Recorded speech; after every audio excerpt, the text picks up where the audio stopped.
You want to come over here too? Just one at a time. I have Tressa speaking first. The microphone? Kick us off and introduce us to the space. I'll say a few words, then you'll come in, Yvonne, and then Evie, and then Mia will close us out. I'm going to turn off the music now. The levels might be a little up and down, but hopefully that's close enough in general.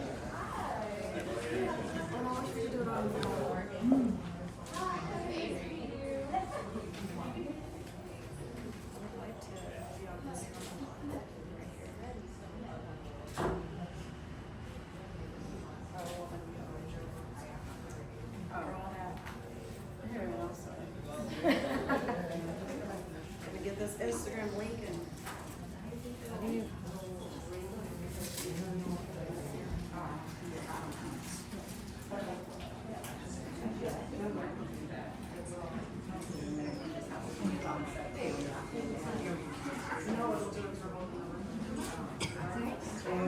Possible thumbnail.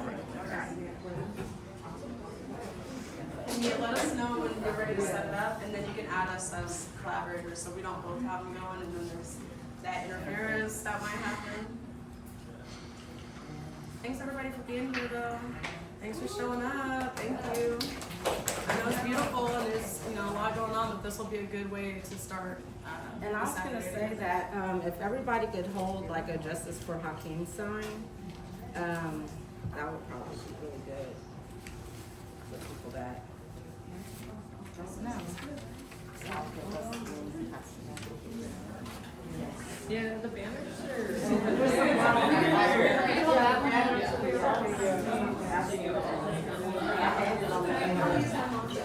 If anybody wants to hold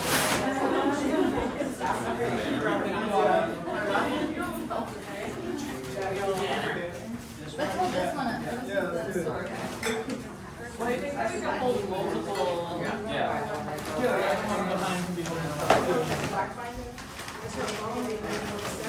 Oh yeah.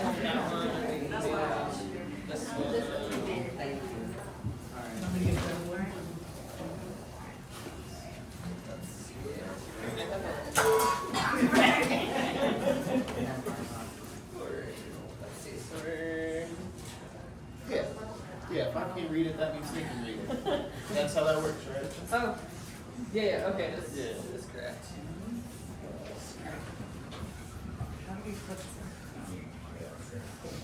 Such a good visual. Hello, everybody. Thank you so much for joining us. August 9th, 2025 at the Black Gallery, powered by Don't Shoot Portland. My name is Sha'ir Carpenter. I go by she, her pronouns, and I'm the director here at the gallery. I'm also the board president at Don't Shoot Portland. Today, for so many reasons, is very important. We're celebrating multiple anniversaries of systemic violence. It's been a few years that my mom was actually arrested on the anniversary of Mike Brown, uplifting his name and that fight for justice that continues. And then of course, we're thinking about Hakiym, who has been in jail at Snake River for over a year, and it was a year on Juneteenth. So when we're thinking about August 9th, and we're thinking about how all these years later, when we think about Mike Brown, or we think about George Floyd, or we think about Breonna Taylor, or any of these lives that have been impacted and lost to police violence, to state violence, one thing we have to remember is that you should never stay silent. You should never be complicit in that silence, and that is always the right time to speak up. Right now, today, we're gathering a community to call on Governor Kotek to grant clemency to Hakiym. Self-defense is not a crime. Defending yourself against a racial attack, when this person, the attacker, admitted in court that he initiated this fight, that he did use racial slurs, Hakiym has dedicated his life to social change and education and actually helping strangers in times of travesty and danger.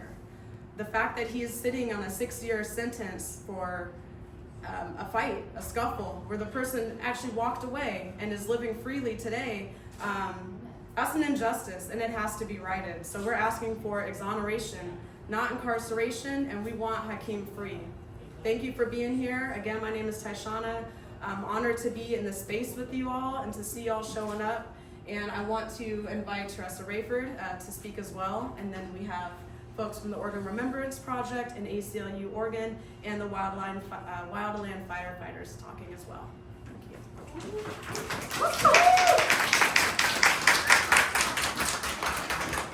Thank y'all for being here, and obviously, again, my name is Teresa Rayford, and that was my daughter Ty.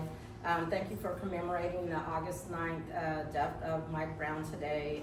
It was national news during the time that the Ferguson uprisings happened, and it really kicked off discussions about racial justice and the inequities that exist in our country. Here we find ourselves 11 years later, and those injustices are still hindering our lives, creating lack of accommodation for people that really should not be discriminated against in the year of 2025. There's been so many years of generations of people fighting for our civil and social justice rights, and here we are in 2025 begging the governor of one of the states that basically did not vote for tyranny and fascism. We're begging her at this point to look at this petition and to look at this case and to provide clemency for someone that has dedicated their lives to change and to safety. So I'm very honored that in the time that we put together organized events and audits and, just basically petitioning for social change, that 11 years later, we're still standing strong on those morals, that we can invite people into a space where we're able to continue that fight for social change through the use of art, and where we can make space for the social change makers that are in this space. So thank you all for being here. We're honored to have you here commemorating this day and to have this fight. Thank you.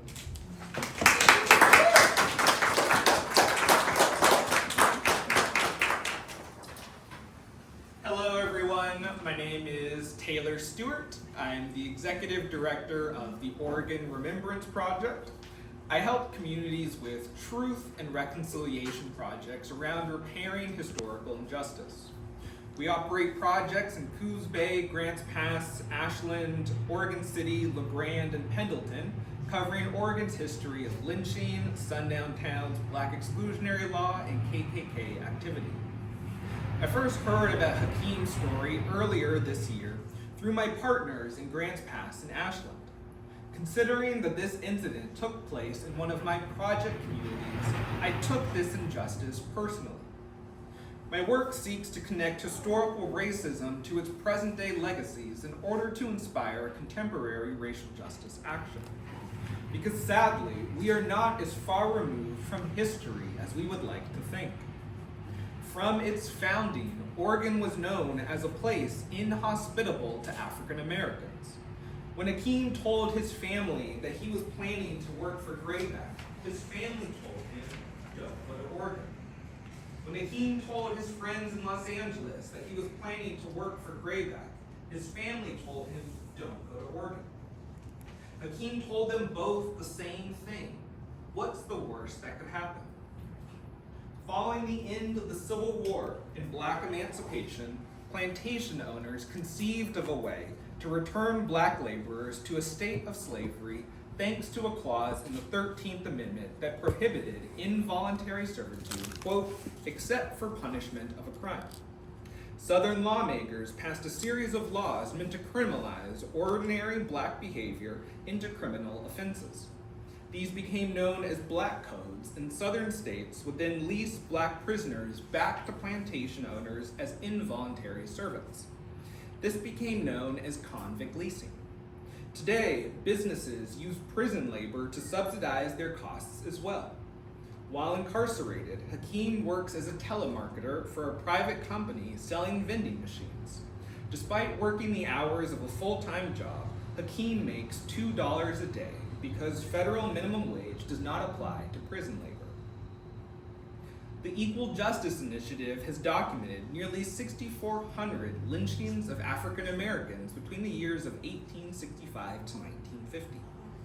Accusations of a crime against a white person represent the largest share of reasons behind these lynchings. Countless Black people have been lynched in this country for fighting back in self-defense against the attacks of a white person. In these instances, American society considered the white person the victim and the black person was considered the aggressor.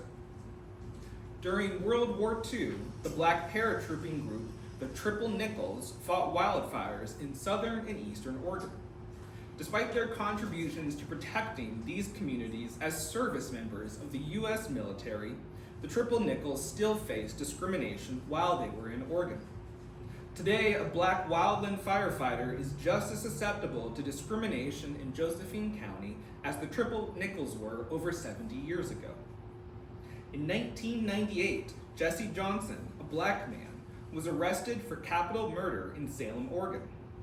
Mr. Johnson was eventually found guilty and sentenced to be executed in Oregon. Despite his verdict, Mr. Johnson never wavered in maintaining his innocence for this killing. After spending 25 years in prison, with 17 of those being on death row, Mr. Johnson was freed in 2013 thanks to the Oregon Innocence Project.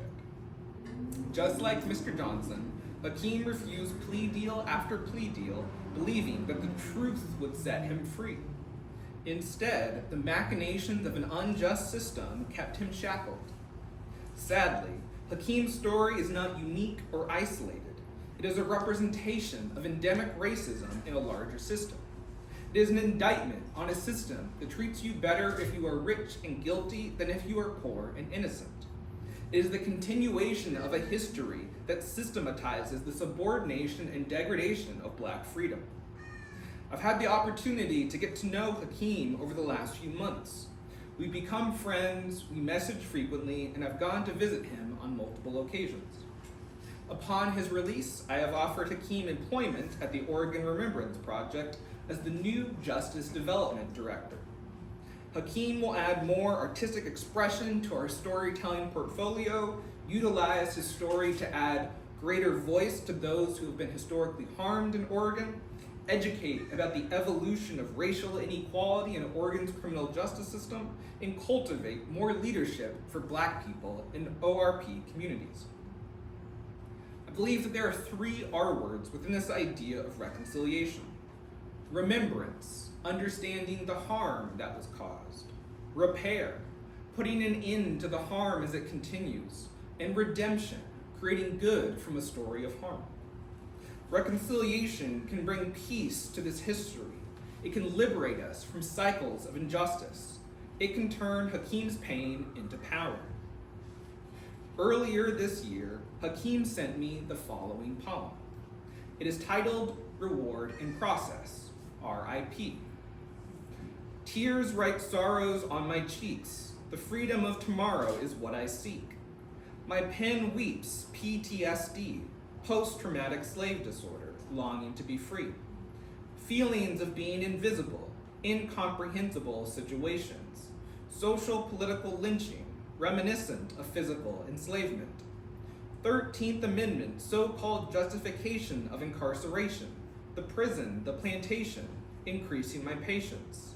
My soul worn, heart torn, the sun shines after the storm. A rose amongst thorns adversity, school of hard knock, university. Certainly I maintain I can't explain my pain. The thoughts in my brain, the struggle to remain sane. Life is not a game, are you playing checkers or chess? A testament out of this test. How bad do you want success? You have to want freedom as much as your next breath.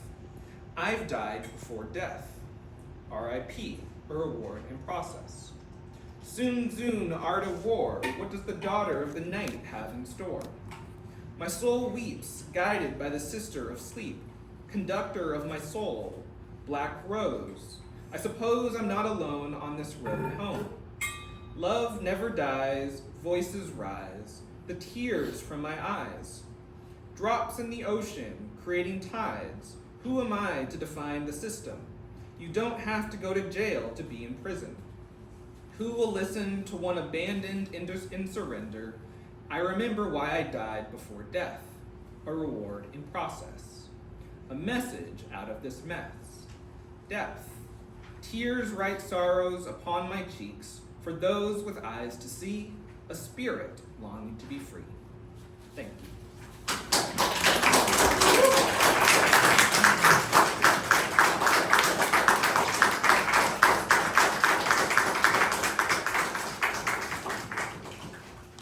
Good morning.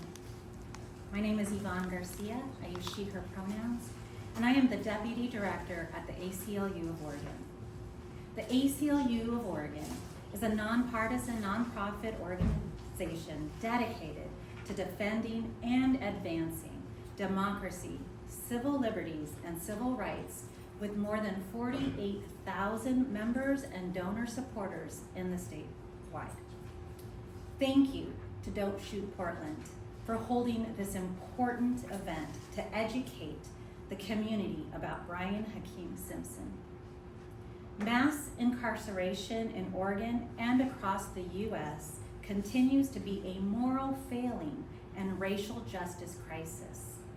The U.S. incarcerates more people than any other nation in the world, with nearly 2 million people in jail or prison. The state of Oregon's incarceration rates are also higher than most other countries around the world. Racial injustice continues to persist in prisons, with Black, Indigenous, Latinx Oregonians overrepresented amongst our incarcerated neighbors. Although the problems and harms of mass incarceration and racial injustice on our communities are undeniable, politicians of all parties continue to push police, jails, and prisons in response to societal crises like homelessness and drug addiction. Indeed, Oregon spends billions of tax dollars every year on police, prosecutors, the courts, jails, and prisons, with the criminal system demanding more tax dollars every year. Currently, the federal government is also aggressively expanding the criminal system. Tens of billions are going to ICE to imprison our immigrants and refugee neighbors in inhumane, abusive imprisonment detention camps. Today, the ACLU of Oregon stands with Don't Shoot Portland and our other allies here, and we call on Governor Kotek to use the full power of the governor's office to address the injustices created by the criminal system. Throughout U.S. history, presidents and governors have had the power of clemency, the power to begin redressing the harm the criminal legal system has caused in a person's life. Clemency can come in the form of a pardon, which legally undoes a criminal conviction, or in the form of a commutation, which reduces or ends someone's incarceration. In each form, the core legal and moral concepts underpinning clemency remain the same. Presidents and governors have the power to correct systemic injustices and end imprisonment that is unjust or no longer necessary. The conviction of Brian Hakiym Simpson, along with the length of his sentence, raises serious questions about fairness and racial justice. We ask Governor Kotek to conduct a full review of Mr. Simpson's request for justice and mercy through the power of clemency. Thank you.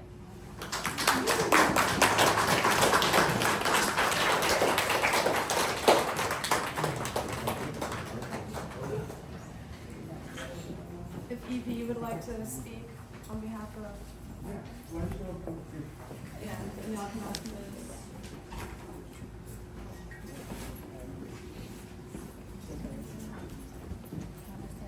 I get timed out. I think I already know.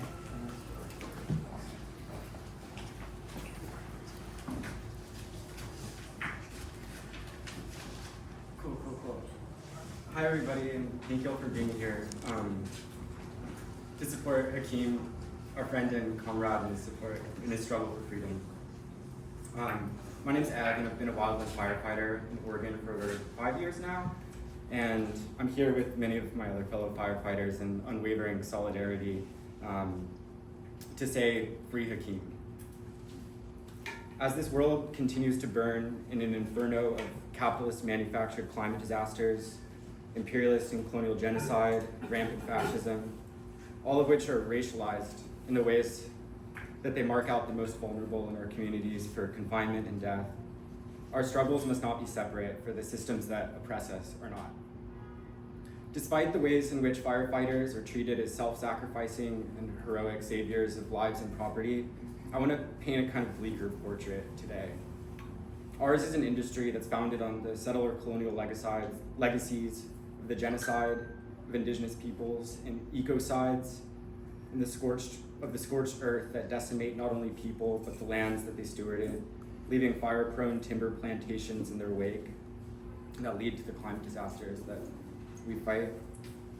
Ours is an industry that's also founded on the history of forced labor, prison camps, and intensely exploited migrant labor, where expendable surplus populations are held in reserve for some of the most dangerous forms of labor, while workforces are prevented from organizing based on artificial divisions and hierarchies of race and levels of relative freedom, in a culture that's steeped in racism, homophobia, and misogyny. In a burning world, of course, all the forms of oppression intersect. In the burning forests that herald the ashes of the world that we're inheriting, and it's no surprise that the entire system has condemned a fellow firefighter to confinement just because he's Black and just because he defended his integrity against a racist attack. This entire system is wrong and must be changed at its roots in grassroots struggle, which is why we fight for Hakiym's freedom, because his freedom is interlaced with all of ours. Of course, knowing Hakiym and knowing my friends and coworkers and comrades in the fire world, I should also say that we love what we do. Working tirelessly for long days and weeks and months in the woods as one physical body together with others in the front lines against climate disasters and defense of living beings and ecosystems is a joy. In such an intense environment, and Hakiym can attest to this too, with canopies torching, helicopters circling, radios blaring, ashes falling, flames roaring, you start to understand the fragility of the oppressive and abstract evils that created these disasters in the first place, because in the face of them, all we have is each other. Yet Hakiym isn't here with us, because a racist white judge, a racist white jury, a racist white court, a racist white industry, and a racist white system still keep him away from us. Hakiym's been in the struggle through so much, from the George Floyd uprising to the Palestinian solidarity movement, all of which his poetry and spoken word and activism attest to. And now we need to be in the struggle with our words and activism too. And this includes material support like letters, commissary, support for his family, but also unflinching solidarity in the struggle against the racist foundations of prisons and the world that created them. For the last year, we've been trying to organize our coworkers in the wildland firefighting world to support Hakiym's struggle for freedom. Hundreds of firefighters from all over the country at all levels of expertise, from div soups and smoke jumpers down to first-year FF1s, as well as from all different divisions of employment, from the feds to migrant contract crews to indigenous-led burn crews, have begun to recognize the injustice of Hakiym's incarceration and to demand his freedom. But we all need to do more and continue to do more, and we will. One of the moments I'll cherish the most from the last year of supporting Hakiym's struggle is when we threw a benefit show for him and he called in from prison with a phone held up to the microphone to perform poetry and spoken word, and also a revolutionary hip-hop song from the George Floyd uprising that was really incredible. And it was a really cool example of the solidarity of inside-outside organizing and of organizing from workplaces to struggles against prison. It was a brilliant example of the kind of solidarity and collaboration that we all need in struggle. Before he shared his words of love and rage, and he's an amazing poet, and I encourage everybody to grab this zine that we put together of his poems and ways to support him. As you've also heard some of his poems and how good they are. He strongly emphasized that in a time of systematic suffering, our struggles need to be won if we're to have any hope for freedom. And after he performed in a beautiful display of inside-outside solidarity, he led us all in chants of "Free Hakiym, free them all." So, free Hakiym. Free them all. Free them all. Free them all. Thank you all.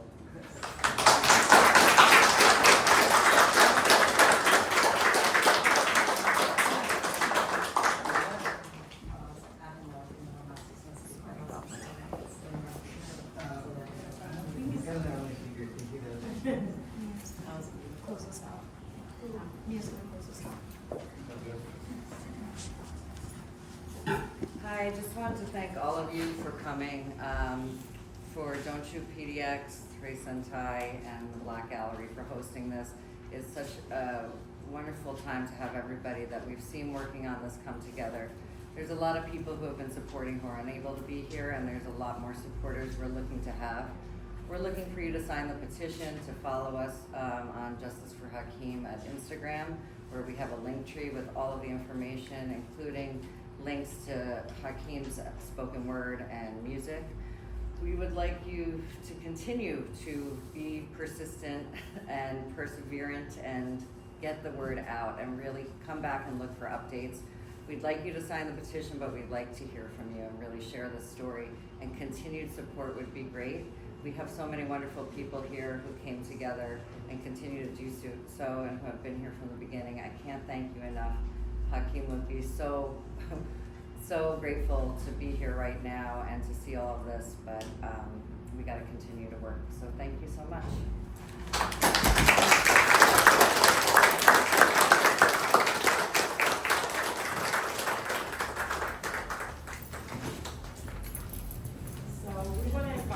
To get Know Your Rights bags, and you can put information that you can share in your communities or make copies of in those bags. And also these flyers and things like that, snacks and water and different things like that.